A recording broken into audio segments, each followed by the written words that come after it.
Hey, what's your favorite flavor? Mine's brown. Hey, thanks for tuning in to Andy Snax on Them Mutts. Today I'm gonna make a recipe that I've made a few times before. I call it A Symphony in Brown, and it's basically a mushroom velouté, but the twist is that it's got a whole crap load of caramelized onions in it. Cut it in half is the easiest way to do it, or at least for this sort of thing where neatness doesn't really count, because this is gonna get all blended up after it's all cooked. We just wanna cut out the root end a little bit. That looks fine. Just buzz through it. Make sure to use as small a cutting board as possible and a massively oversized knife. And I'm starting to cry. I'm from Seattle, and the onions that we have in Seattle are nowhere near as strong as the onions that we have in LA, which is where I now live. Or maybe I'm just feeling emotions and I'm not comfortable with expressing them. I love brown so much. I should have a board scraper. Don't do that. Don't do the scoop with the knife, that's bad. You'll cut yourself eventually, I promise. So there you go. I'm gonna do 5 of them.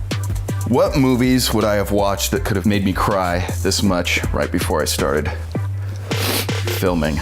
Like, let's see, there's the episode of MASH when Henry Blake leaves. That makes me sob like a child. Old Yeller, like Where the Red Fern Grows. I read the book and we watched it in class. Oh God. Then you're like, everybody's crying together and like, oh God, we all have emotions?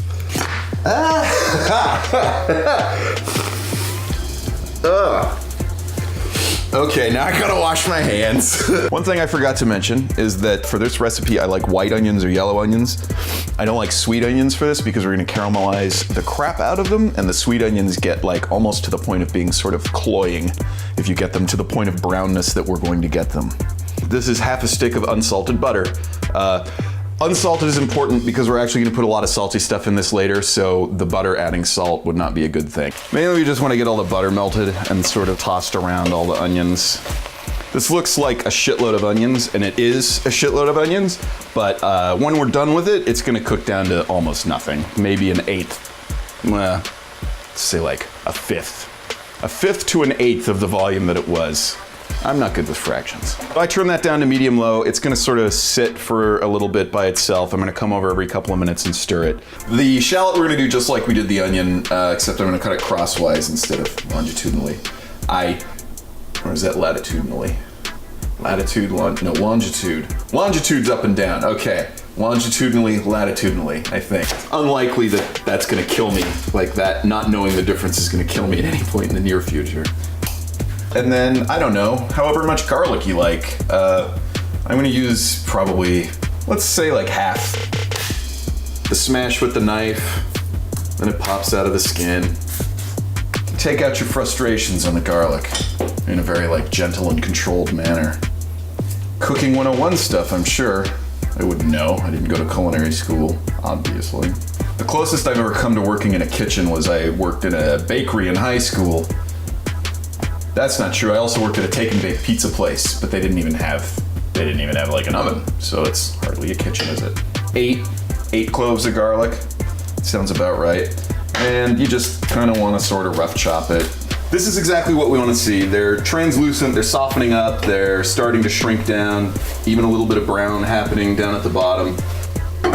There we go, major brownage happening. We want everything to be that nice golden color. Maybe another 20 or 30 minutes, probably.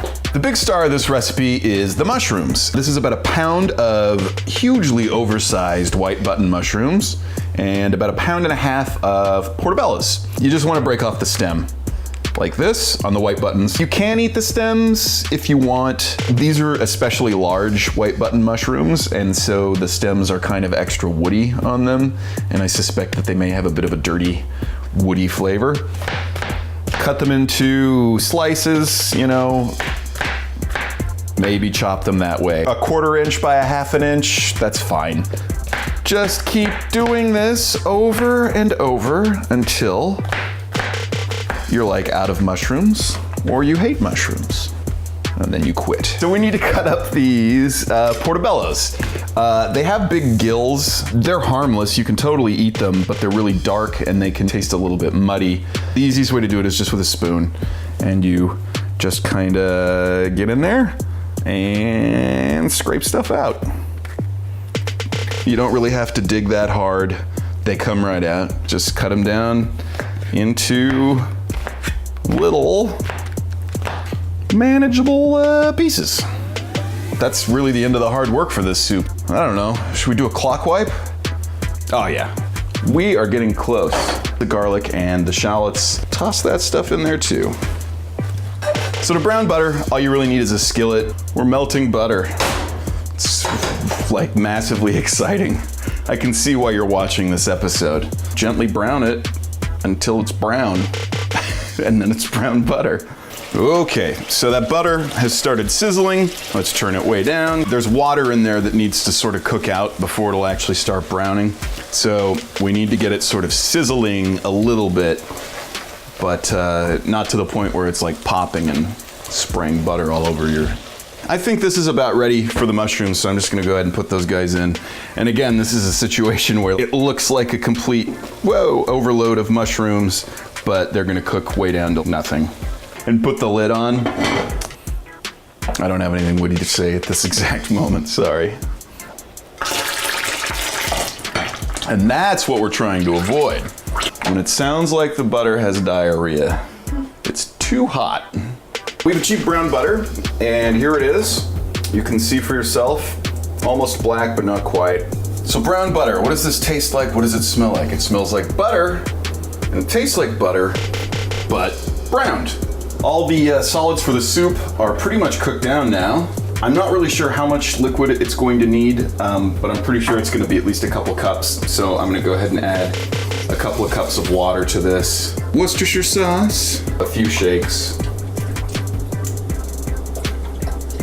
That feels about right. Maggi sauce, a couple of shakes. Its job is just to turn stuff brown. So I'm gonna give it like that much. Beef base, like that much. I'm gonna go for a whole nother 2 cups. So that's 4 cups of water that I added to it total. I'm gonna bring it back up to the boil, let it cook down for a little bit longer, and we'll see you back here in a few minutes. Yes, it smells very brown. We wanna make this smooth with our stick blender. So we're trying to get it as smooth as possible. You don't have to go crazy with it. If you really wanna have a super smooth soup, you can run this through a fine mesh sieve afterward. I don't really care that much. We want to add some of that brown butter, a few tablespoons of this stuff. We want to add about a pint of pretty much whatever kind of milk product you want. You can use half and half, you can use cream, or you can use whole milk, which is what this happens to be. It definitely needs salt, so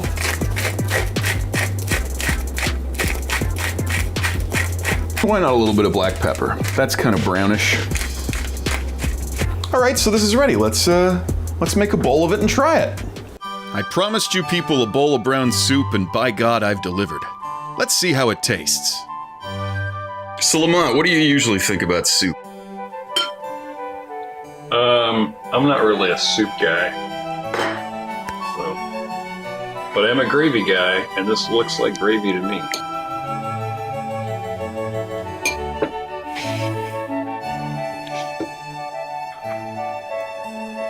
Good.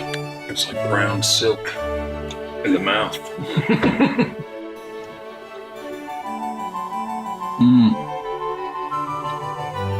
You can really taste the brown.